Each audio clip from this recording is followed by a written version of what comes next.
Assalamualaikum warahmatullahi wabarakatuh. Banyak sekali pertanyaan jamaah, Ustadz kasih kami channel untuk kajian anak-anak muda. Di antara anak muda berasal dari Aceh, luar biasa. Channelnya Maulizul Akbar Nak. Tonton, subscribe, like, share, komen. Assalamualaikum warahmatullahi wabarakatuh.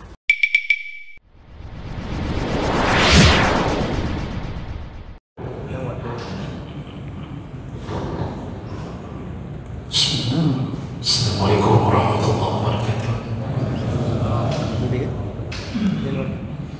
Alhamdulillahi rabbil alamin.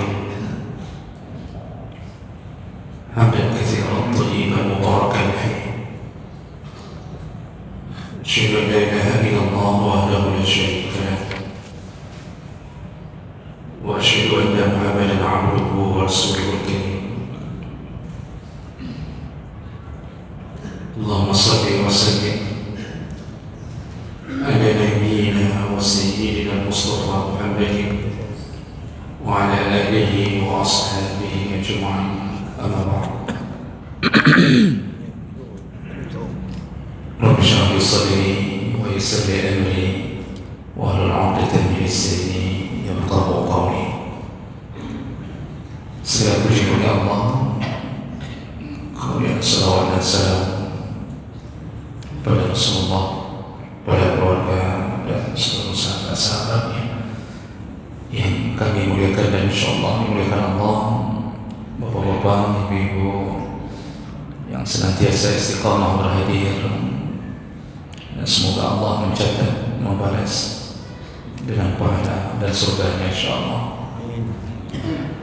Bapak ibu yang Allah muliakan, kita masih membahas tentang adab sedekah, adab dalam bersedekah. Di pertemuan yang lalu kita sudah membahas di antara adab bersedekah, yaitu hendaknya bersedekah ketika seseorang masih punya angan-angan untuk kaya dan khawatir miskin. Jadi ketika dia ditimpa bisikan hati, was-was dalam sedekah, dan salah satu waswasah yang dibisikkan syaitan yaitu jangan sedekah karena masih banyak yang akan kita lakukan, atau kita masih perlu uang untuk beli ini, beli itu, atau dia sengaja menabung untuk mendapatkan kekayaan, atau dibisikkan rasa kekhawatiran kalau bersedekah nanti akan miskin, kalau bersedekah maka mengurangi hartanya. Nah, ketika bisikan-bisikan ini muncul, disitulah disuruh paksakan diri bersedekah. Dan di saat kita berhasil mengalahkan was-was itu, maka Allah berikan pahala yang lebih dibandingkan normalnya hati kita. Jadi itu betul-betul melawan syaitan dan hawa nafsu. Baik, kita lanjutkan berikutnya. Adab sedekah berikutnya yaitu adamut taswif fi sadaqah. Jangan menunda-nunda sedekah. Jadi sedekah itu walaupun sunnah, sebaiknya tidak ditunda, apalagi sedekah wajib. Kalau sedekah wajib, zakat juga disebut dengan bahasa sedekah. Zakat itu wajib segera tunaikan. Jadi kalau sudah mencapai nisab, lalu sudah sampai haul, dan kita diminta mengeluarkan zakat tergantung apa yang kita miliki, maka diwajibkan segera. Jadi kalau hari ini sudah sampai waktu untuk berzakat, maka keluarkan hari ini. kalaupun menunda besok. Jadi jangan tunda, karena sudah datang kewajiban dari Allah yang akan menyelamatkan kita. Apalagi sampai tidak berzakat, menunda saja itu tak boleh, apalagi sampai tidak mengeluarkan zakat. Allah Subhanahu wa taala mengancam bagi mereka yang punya harta emas, perak, lalu tidak mengeluarkan zakatnya. Allah mengatakan walladzina yaknizuna az-zahaba wal fiddah wa la yunfiqunaha fi sabilillah. Barang siapa yang menumpuk emas dan perak lalu kemudian dia tidak menzakatkannya, maka kabarkan berita gembira. Jadi Allah menyindir dengan mengatakan kabarkan kepada mereka yang tak membayarkan zakat emas dan peraknya, ada kabar gembira. Apa kabar gembiranya?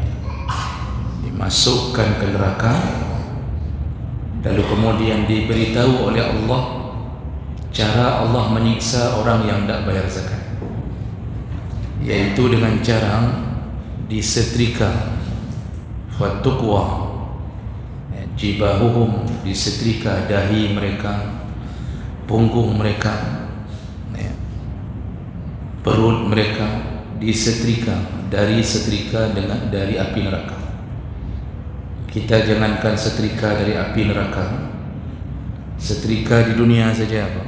Kalau kita sedang menggosok baju, jatuh ke tangan kita,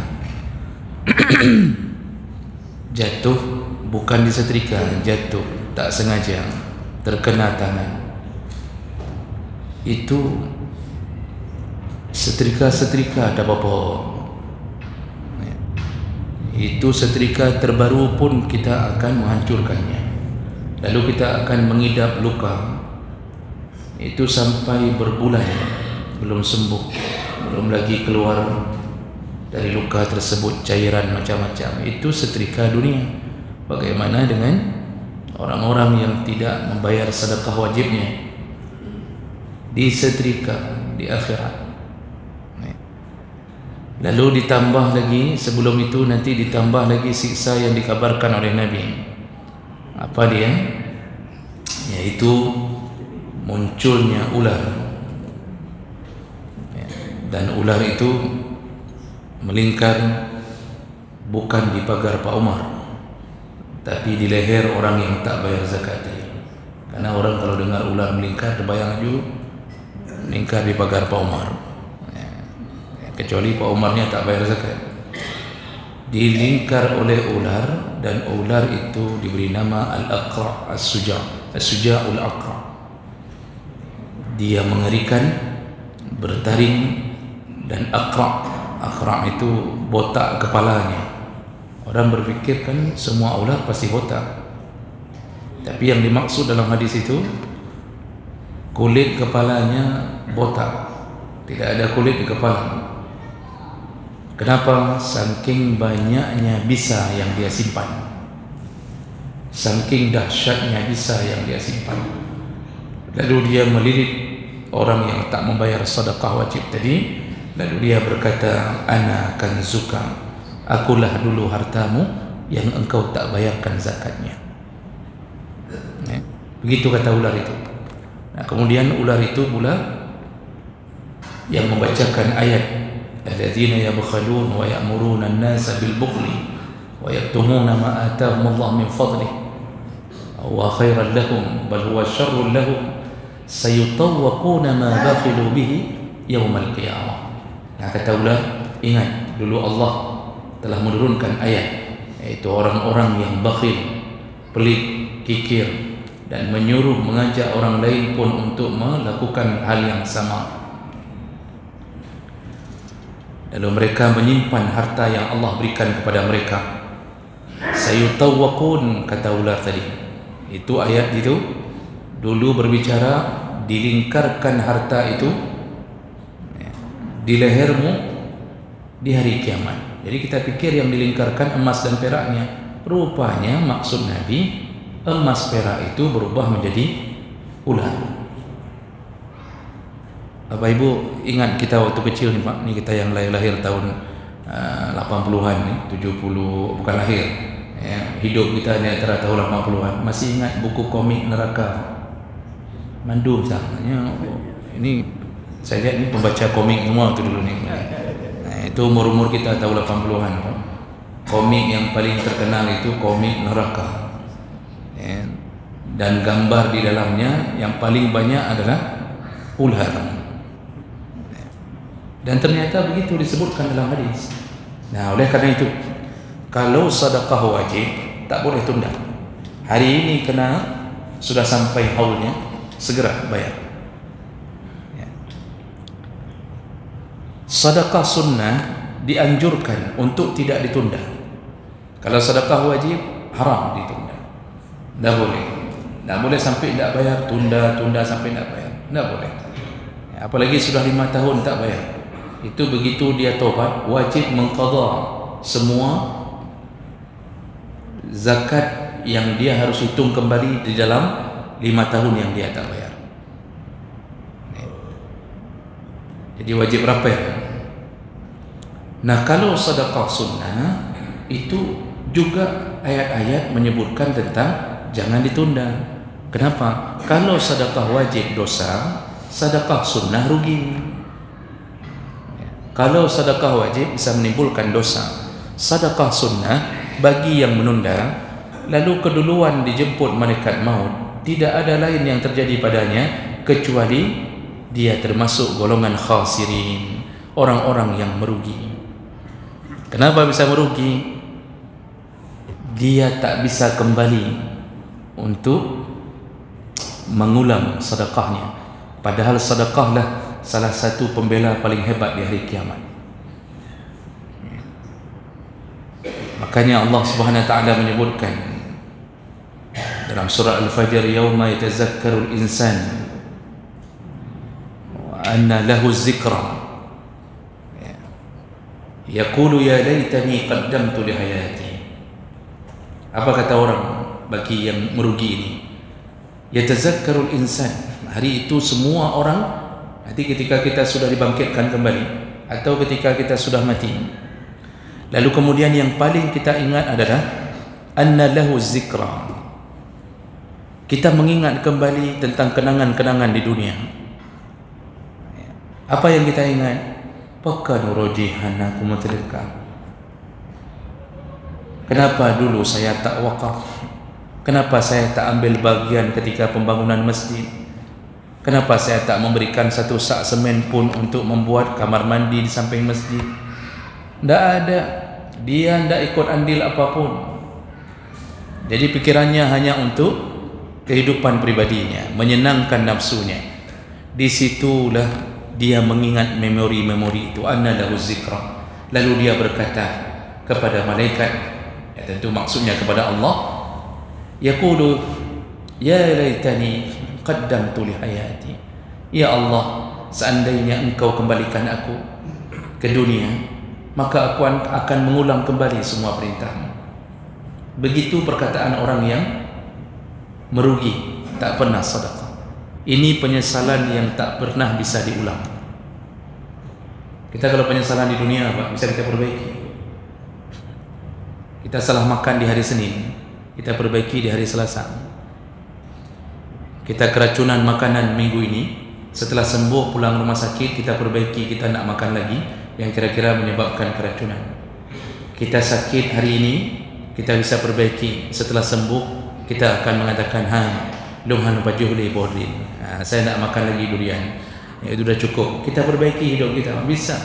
Ada orang yang salah jalan Pak, tersesat karena Google Map, dia bisa perbaiki ya, tersesat sampai terjun dari jalan tol ke bawah, jalan tol putus gara-gara dibawa oleh Google Map. Tapi bisa diperbaiki, mobilnya bisa diperbaiki, dia pun akan mengingat kejadian itu. Semua bisa diperbaiki. Yang salah potong rambut, orang sudah tua umur 60 dipotong Pak model anak pang, kan cukup hai. Ada yang disuruh rapikan tapi dibuat botak, sudah salah, bisa diperbaiki, bisa. Tinggal tunggu sebulan tumbuh kembali seperti biasa. Semua bisa diperbaiki. Bahkan yang salah berkahwin mentang je dah perbaiki. Karo salah. Jadi kita fikir ni isteri kita ni seperti yang kita angan-angankan, ternyata tak sesuai. Bisa perbaiki. Kayak mana cara perbaikinya? Itu anak tak duduk je sambung, ibu-ibu dia tak ada orang. Bisa perbaiki. Isteri pun begitu, dapat suami Masya Allah hancur betul, bisa perbaiki, fasah, lalu cari suami yang baru, ternyata lebih hancur lagi yang baru, tetap bisa perbaiki juga. Semua keadaan bisa perbaiki. Satu-satunya yang tidak bisa kita ulang, tidak bisa kita perbaiki adalah ketika mati kita tidak bisa lagi memperbaiki keadaan kita di waktu hidup. Tidak diizinkan sama sekali mengulang-ulang itu. Makanya sebelum kematian datang, jangan tunda amal yang paling besar, yang paling disukai Allah, yaitu sedekah. Ingat-ingat, minggu-minggu yang lalu kita sudah bacakan, sedekah menolong orang itu lebih hebat daripada ibadah sunnah yang sifatnya pribadi. Menolong janda, ini hadis Nabi, bukan saya karang janda, Nabi yang mengatakannya. Kata Rasulullah, as-sa'i 'alal armalah wal yatim, orang yang berkeliling menolong janda dan anaknya yang yatim. Ini betul-betul tolong. Memang tidak ada keinginan janda tua, tidak ada keinginan lain-lain. Ditolong, dikirimkan beras setiap bulan, diberikan uang untuk anaknya yatim ini untuk bisa jajan, bisa sekolah, ditolong. Apa kata Rasulullah? Kal mujahid fi sabilillah. Dia dihitung seperti jihad fi sabilillah. Hanya dengan keliling-keliling, kami tolong tak asuh anak yatim, pat nama anak yatim, tak tolong. Kal mujahid fi sabilillah. Dan disambung oleh perawi yang lain, qas-shaim la yaftur wa kal qaim la yuftir. Seperti orang yang puasa sepanjang waktu, dia sering puasa, pahalanya seperti orang yang sering puasa, dan seperti orang yang bangun di tengah malam tak berhenti-berhenti salat tahajud. Makanya kadang-kadang kita tidak mampu salat tahajud. Kalau tak mampu salat tahajud, ambil dari sisi yang lain. Banyak jalan menuju ke surga. Ke rumah apa yang dikiri Pak? Nagro kafe pun dia pergi ke rumah kan. Banyak jalan menuju ke surga. Tak sanggup salat tahajud, ambil jalan sedekah. Jadi tak mesti ibadah pribadi itu kita lakukan, lalu kita meninggalkan amalan yang sifatnya menyangkut paut dengan orang lain. Para ulama mengatakan al-muta'addi, nanti dalam kaedah yang lain disebutkan al-ibadah al-muta'addiyah afdalu minal qasir. Semua amalan yang menyangkut paut dengan kehidupan orang banyak itu lebih utama daripada qasir, daripada amalan yang menyangkut pribadi. Tapi yang sunnah, kalau diadu dengan yang sunnah dengan yang sunnah. Kita buka puasa Senin Kamis. Buka puasa Senin Kamis, datang ke masjid, makanan sudah terhidang, teh sudah ada, kanji sudah ada, tinggal kita robek-robek bakwan sama risol kita masukkan ke kanji. Nyanda kayak ibu.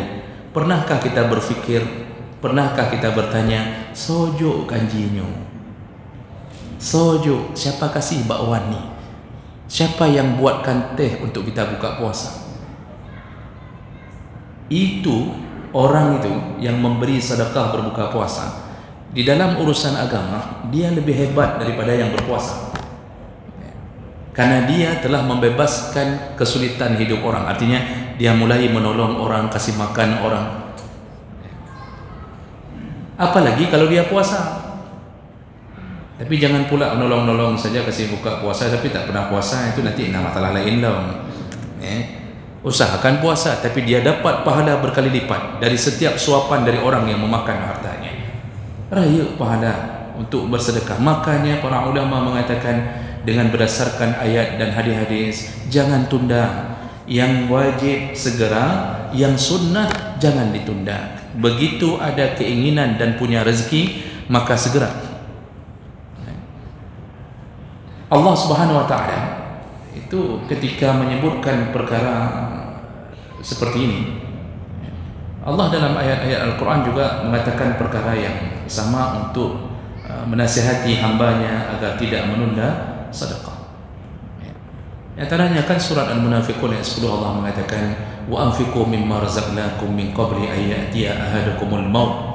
Segera kata Allah, infakkanlah harta yang telah kami berikan untukmu segera, sebelum datang kematian kepadamu. Itu nasihat Allah untuk kita. Pu yang lonjok ke gata, itu kira-kira begitu bahasa Allah. Apa yang kuberikan kepadamu, berikanlah, infakkanlah.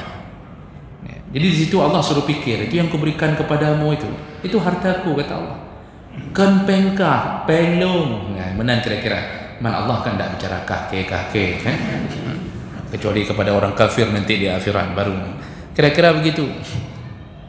Itu harta yang kuberikan kepadamu, infakkan sebelum datang kematian kepadamu.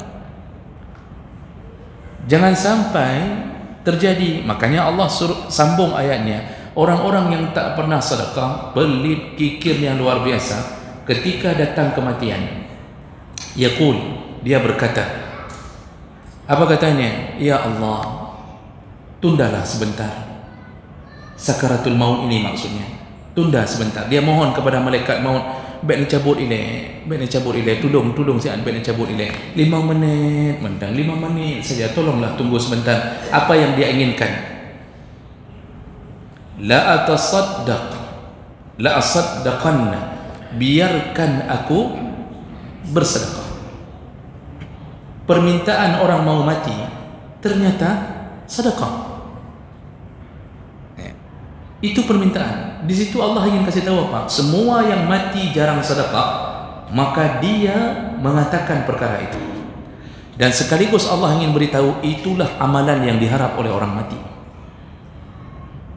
Saking besarnya manfaat sedekah sampai yang mau mati pun itu meminta kepada Allah, izinkan sebentar saja ya Allah, 5 menit saja.